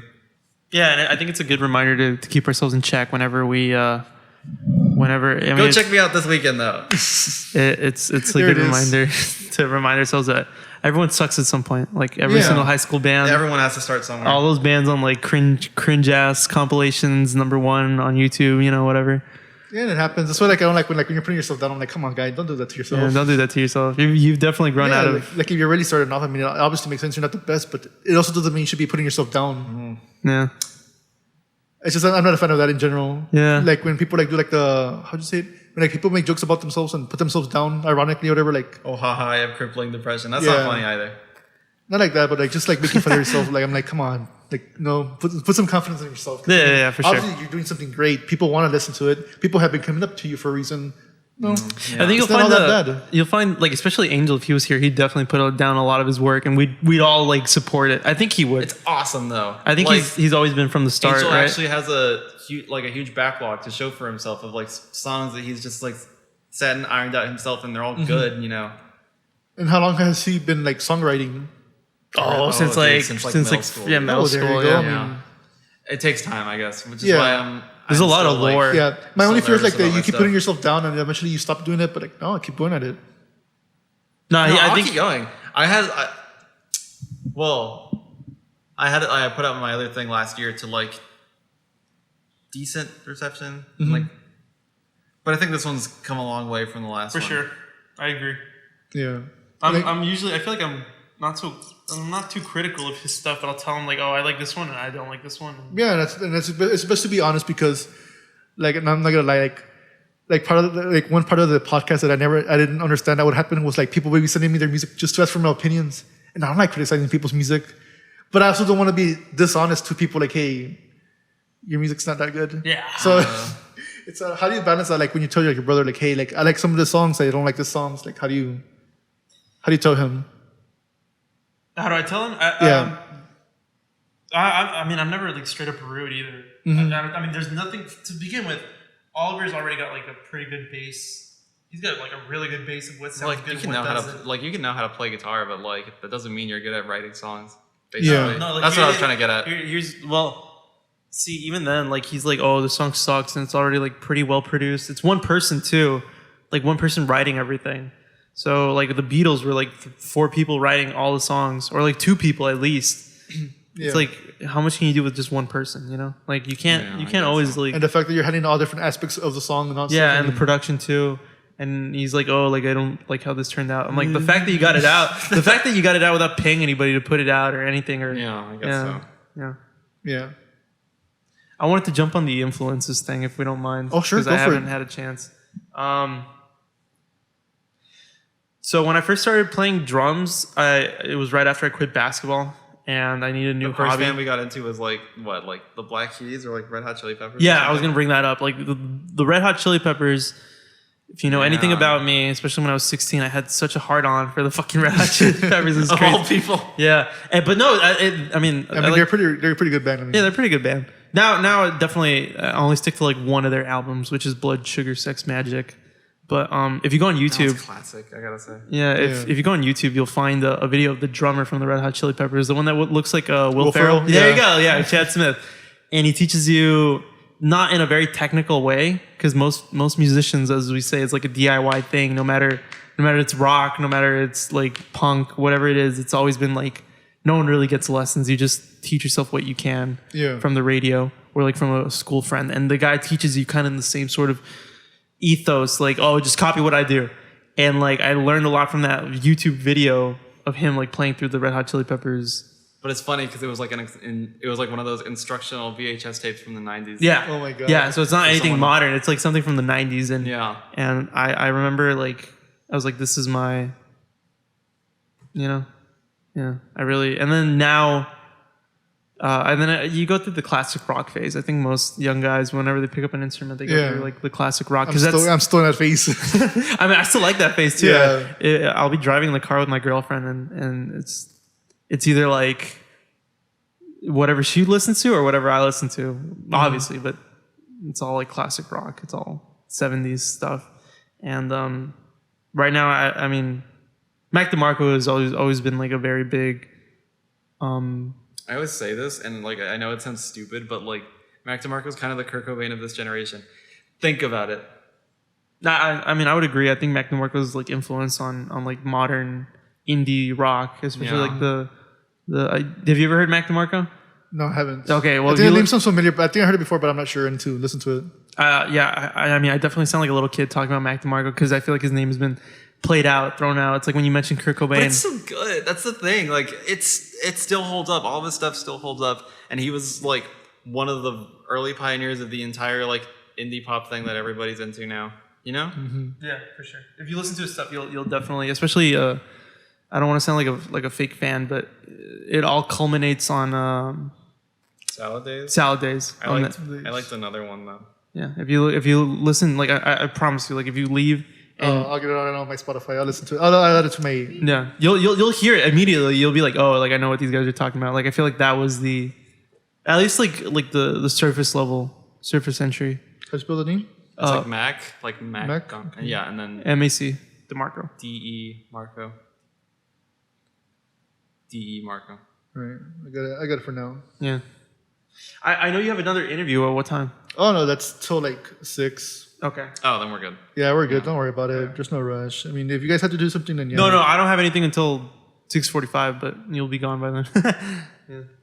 No, yeah, don't worry. Yeah, it's gonna be with the Blow Up Dolls, which is pretty exciting. Oh yeah, I almost want to sit in on that. Yeah. I almost want to go and sit in on that one. I love the Blow Up Dolls. Yeah. Yeah, like They play. Shouts out to the Blow Up Dolls for playing my birthday party. Yeah. That was so sick. I know I was like stressed out the whole night because I was like, the neighbors. I was like, I thought the neighbors were gonna fucking call the police, but not me. I didn't think that for a second. And like you asked everybody too. So yeah, I asked all the neighbors too. But I'm a real worry guy. No, it's better to be safe than sorry. Yeah, right. You don't want the cops coming. You don't want the cops coming. Like, hey, out.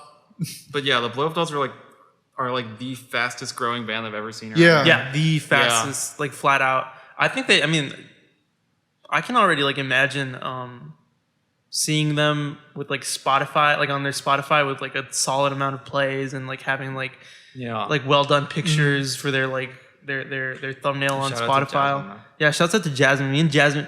The story between us and Jasmine of the Blow Up Dolls, the guitarist, we met in high school and at Vela too, at Robert Vela. So again, like it's that thing I was talking about. She was also one of those people who like put everybody in our high school class onto like to mom jeans and like just all the emo stuff that she listens to. Yeah, the DIY emo stuff. Yeah. And but it just goes to show that like we had to go out there, all of us, and like try and make our own little like music scene, our own little creative spaces. Everybody, when I was in high school to like what we're doing now, there's so many people like who had to go out there and make their own thing. We're all just another, me, Angel, Oliver, are just another step in that. Yeah. And like Jasmine was there with us, like kind of like adjacent to us the whole time, like in band, in Yeah. whatever like formal or proper avenue there was for music at that time. And like to see her now opening up, or she was gonna open up the Blow Up Dolls for Destroy Boys. Yeah. And I can't believe that, because like like it just seems amazing. It seems like incredible that like like we're all just, I mean, I consider myself a schmuck. I don't want to, I know you were like, oh, don't put yourself down, but like, No, I don't know what I'm doing. It's I don't nice know. to see somebody like on our playing field, like actually like one of your peers, basically. Yeah, one of our peers like succeed, and definitely all the rest of the singer. I don't usually get right next to the band because I'm a little sensitive. Destroy Boys canceled. Oh yeah, I got canceled. Yeah, I got canceled. But I've heard the singer sing or scream in her or their voice. I don't know their pronouns, so I'll just say their voice. It's pretty solid for someone who doesn't have any technical training or anything, because usually you got to go and like study how to do that. Yeah, so you're like, 'cause otherwise you can like fuck up your vocal cords with all the screaming. Yeah, but they got right now. I mean, like their singing voice is like or screaming voice, I think, is threatening yet very. I don't know. I just like it a lot, and everyone in the band has like the chops. There's not anyone who's like, oh, I'm a novice at playing my instrument. It seems like everyone is really, really, they're confident in their skills. Yeah, confident, and I really like that.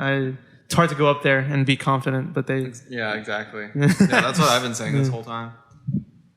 So shouts out to Jasmine. No, yeah, I think it's crazy because I mean, you actually bring up a good point where like. Here in the valley, often I guess the con is that there's not much to do, but then it also brings in the struggle of like, since there's not much to do, like we need to do it ourselves. Yeah. And I think that's kind of also cool because then you get to have that experience of like, hey, we're doing stuff together, and like it's. Yeah, for sure. Nothing's made out for you. Like you have to do it yourself and put yourself out there. I know it's not like going out like to like back then, like in the going to the Western frontier and anything by yourself. I mean, it's kind of like that experience where like, hey, like there's not much, but like, hey, let's do something out of this. Let's make something out of it. I think it's great, and I mean, the fact that you guys are part of it, I mean, it's great. Well, I don't want to. I feel like we're nothing without the bands. Like flat out, like a lot of it just hinges on the fact. I mean, obviously we could do a lot of shitty things, right? We could just be a shitty venue and just be like, not pay people or like. We'll pay you an exposure. We'll pay you an exposure, or what like the fuck is that, dude? Decide who gets to have a platform and who doesn't, because like we own this thing. Like I'm glad you mentioned that. That's like the part of running the shed that I've always like had an issue with, is deciding like who do we get to perform, and then like who do we like have to tell, like break it to them that we can't. So not because like we don't like them or because like we don't like their sound or anything, but like just because like I don't know, just like other stuff comes up, I guess. Okay, so for me that brings up two questions. The first one I'll do it right now so I won't forget is a lot of musicians have complained to me that certain bookers and certain venues have favoritism, and that they always book the same couple of bands over and over again. For sure. So I'm glad that you guys mentioned that you guys try to get different bands in there, because sometimes people can't get opportunities just because they're not blacklisted, but it's just that it's hard for them to get like break in basically. Exactly. Yeah, exactly. So I enjoyed that part. The second question is, or the only question would be, how do you guys determine like which bands perform at the venue? Well, when we first started, we just asked people. Yeah, we would ask people, and then after a while, we sort of like, you see that the crowds want a certain like you see based on preliminary like turnouts, right? Like based on certain rosters of like the bands, you're like, okay, these bands pull people, these bands don't. So you work around those. Now a lot of people reach out to us, but it's so embarrassing every time I have to open up the DMs and have to tell so many people no. There's like it's too many. The community night was just like a chip, like a dent in like all the bands that want to perform. And because the point of the community night was to like get all the people who had been asking us for a while, and like for one reason or another we couldn't have them. Yeah. But there's still so many people we'd have to reach out to. And what kind of qualification? Well, go on, sorry. And the rap, when I did the rap thing, even then, like more rappers hit us up after the fact, like, hey, can I get a a spot here, and it's like hopefully in the future, yeah, but at this moment in time, like our bread and butter is DIY, like, or just straight up instruments, like live band, like that. Yeah. live music, and it's just rough because in a perfect world, right, I'd be able to just do it all the time, full time. I wouldn't have to worry about like college, right? Because like college, I mean, I like studying and stuff, but like, I mean, it's always, you have your passions, right? Yeah, and our other business partner is always at work too. So in a perfect world, we wouldn't have to like worry about work schedules and like who gets out at what time, that kind of thing. Yeah, and I know bands have to worry about that too. Yeah. Oh yeah. Yeah. So it's like, it's just hard. It's just really not as easy as like I want to shout out to Rock and Riot. Rock and Riot did us a massive favor. Oh my God. Because Christmas, a band dropped for we had on Christmas we had like a dual lineup. It was like the naughty, like one day it was one type like emo and punk. Yeah, and then the other day was just more like, what was it? Like it was pop in general. Yeah, and then one band couldn't make it, so we were out here panicking like, what are we supposed to do? Because we only had I think 4 bands that night or something. But then when one band canceled on us, we were just kind of like really stressed out. And they had been messaging us for a long time, even though they live in Alice, like an hour and a half away. They still wanted to come down here. And yeah, they pulled through and like did a really amazing set. I think we had like less people than we usually did that day, but they still like killed it and everybody was having a good time. And you know, yeah, we were supposed to get them for the metal show, but I don't know if we talked about the metal show at the beginning. Yeah, that wasn't. Yeah, it wasn't possible, you know. And so with Angel being so busy all the time, the Shed's future is a little shaky at the moment. So it's not like I can just go ahead and plan things like ahead of time and be like, Angel, we're doing this now, and he's like, oh, dude, I got shit to do. Yeah. So, but I love Rock and Riot. Shouts out to MVP as well for there's a lot of bands that or not a lot, but there were a couple bands that I just really had the heavy heart of like not getting to do the thing I wanted because of those scheduling conflicts, because again, like it's just tough to fit work and then like the music, which is such a quote unquote like poor return on investment. Yeah. But yeah, I hope you guys figure it out, because I mean it's great to see what you guys are doing again. I mean, I hope some way, somehow it all solves out. Dude, it's really shocking just how much the Shed means to some people. I know that it might be in like a small minority or something, but a few like when Bummer Trash broke up, people were commenting like, is the Shed still gonna be doing stuff? Because like I guess it was that like memorable to a lot of people. No, yeah, that shit does mean a lot, because one of my friends actually performed there. The band Presimpium. Yeah. They were telling me they loved Bummershed. Like it was one of the best experiences, like dealing with the crowd and stuff. Really? And also Martin Luis, he goes under Modern Leon, but I know Mas Luis. Yeah, he was also there. He loved it. He said that you guys, it's a fun experience. Yeah, so I mean that it does mean a lot to the people. I really appreciate. We both appreciate those comments. Yeah, they were both very like antsy on trying to get a spot here. And I thought based on what I listened to, they were the most like ready to go, like ready to rock, both of them. Like they had the talent. Some of the other bands, it's hard because I don't want to be like. That's another hard part, is like having to like. Some bands aren't like just flat out aren't ready. Like some people, it's just like a vanity thing, and like their skills just aren't there. And like I don't mean it in like a you got to be like you got to no exactly. Like I'm trying not to be mean here. Yeah, but it's like some people like maybe they'll play it like a backyard thing. They're like, we're ready to rock, and you listen to them. It's like, guys, like. No, they're very experienced. I've been friends with them for a while. No, they were good. They were really good. Because like they've been playing at the Eatery, they've been playing at Broken Sprocket, whatever, the one in Brownsville. Yeah. They've been performing everywhere. So I mean, they're ready. And I'm glad you gave them that opportunity, because they really loved it. Yeah, and there's plenty of more that I've been waiting. Like again, but it's just those were the ones that were haggling the most and. Were the most well. I mean that's what it is. I mean, like sometimes you gotta exactly. You gotta put your foot in the door, and they were good people too. I mean, I don't blame them. I mean, it's just because like you never know when a spot's about to go under, so you might as well want to like try and play there before it goes under. what kind of what goes into the process of like it's not qualifications, but like how do you like determine a band's like ready? Like what kind of research do you guys do, or what kind of things do you like watch out for? We just ask that a band shows us like either like a recorded like album or something like that, or like practice. Yeah, just any recordings that they have. Yeah, or like if they've played somewhere else already. Like if they already have like some kind of following, you know. Yeah, and we don't ever look at it like you are not good enough, or like. No, but you got to make sure you have a quality like exactly. band. Yeah, but that's the hardest part. Is finding the balance between being able to break it to them in like a decent way, or just saying like no, you're not good enough, bro. Like that's or even worse, just leaving them on red. That's I don't think I've ever left anyone on red like that. Unless sometimes I forget because there's so many. I think I have like right now it's probably like at least 11 unopened. Oh damn. Yeah. We're human. I've never looked at anybody and tried to criticize, because then I think about like the Vela performance, right? Yeah. I think about someone like shows a recording. You're criticizing these people when they show up with your recording. Oh, and I forgot to say that there was some fucking asshole, and I don't want to fucking say that. Yeah. I mean, I don't like calling people flat out assholes, but there was some guy just tearing us down. Like, oh yeah, like that high school thing. Okay, we did. I think that was the part that hurt like the most. Subpar, you know, Yeah. and then the band that went on after us was like.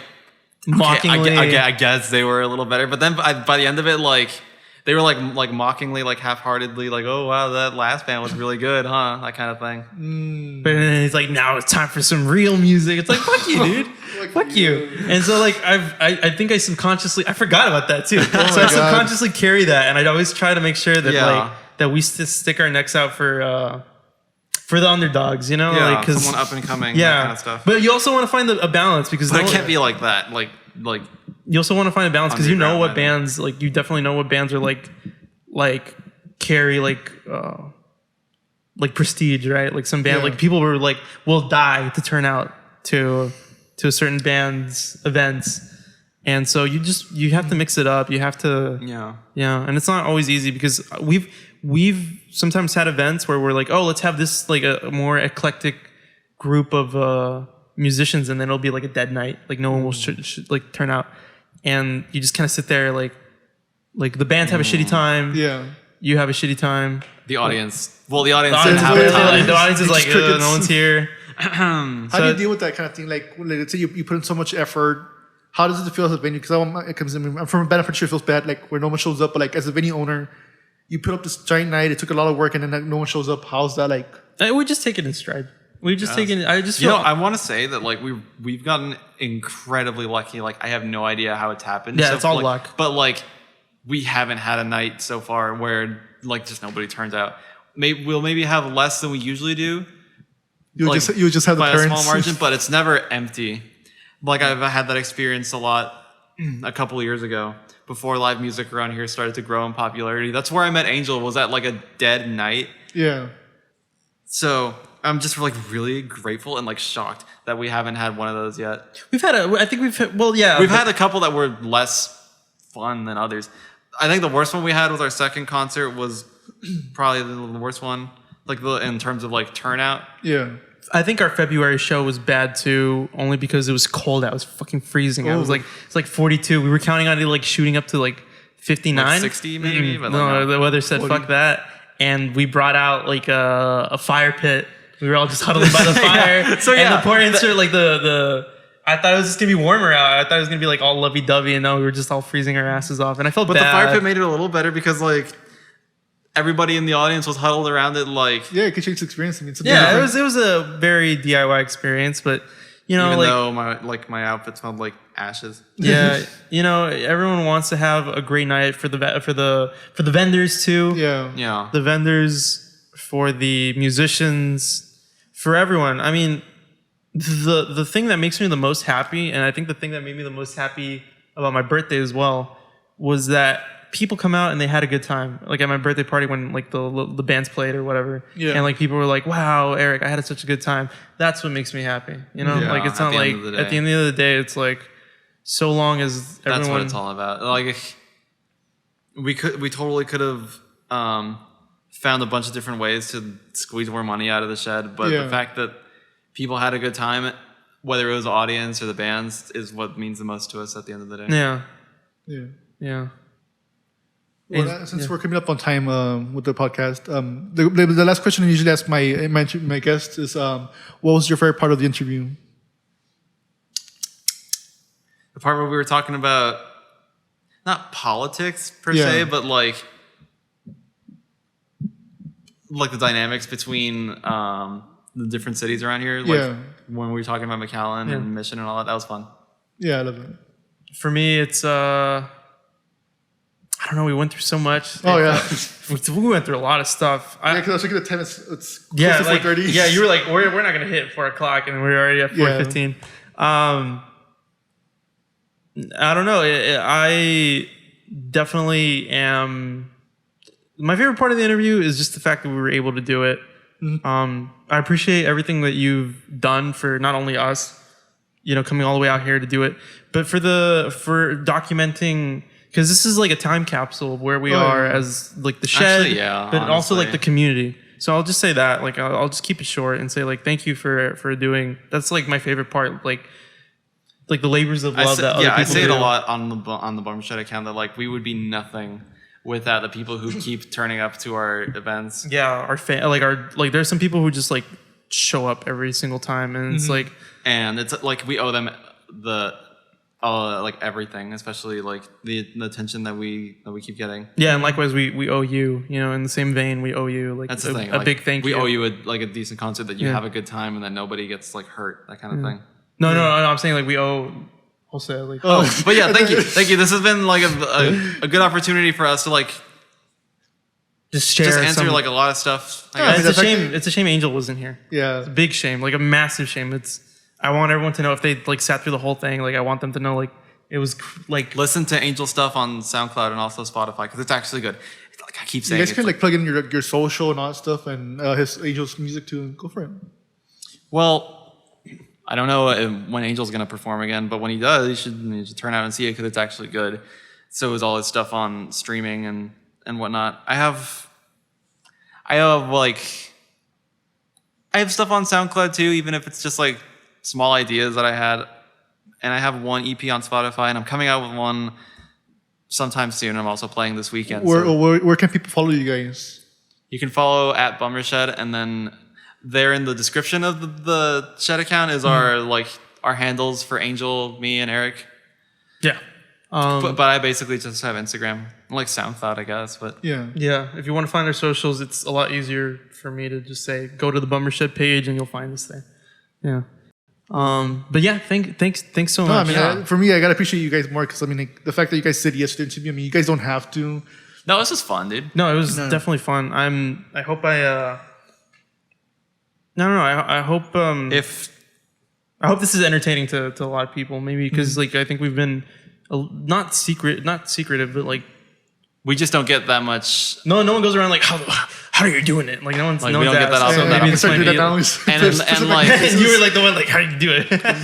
And like I certainly wouldn't want to use a Shed account to like just like be like vent, I guess. Yeah, like this is us, like, yeah. Yeah. No, but yeah, I appreciate it, and I never thought about the time capsule aspect of it, where like this is documenting different bands at certain parts of their journey, and who knows, like maybe one of them might blow up one day, and then you'll look back on it. It's really inspiring to see like this one video of the Black Keys when they were like sort of on the come up, but they were still playing in like Ohio, but they still managed to fill up an entire bar. That was fun. It's stuff like that hopefully we'll get the chance to look back on someday. Just watch it one day where someone gets popular and they give me like a cease and desist letter, take down the podcast. We're trying to view. You'll be hearing from me and my lawyers. Yeah. No, but yeah, like I said, I really appreciate it. I mean, yeah, thanks a lot. Yeah. All right, so thank you guys for watching, and I can't wait for the next podcast, because that one's also gonna be exciting. You guys have already mentioned the blow up dolls, so I'll see how that one goes, because there's 4 of them. There's 4 of them. Yeah, so I'm looking at my equipment. I'm like, oh man, how do I handle this? Yeah. So thank you guys for watching. Well, I just came up with this one like 2 days ago, so it's not done yet.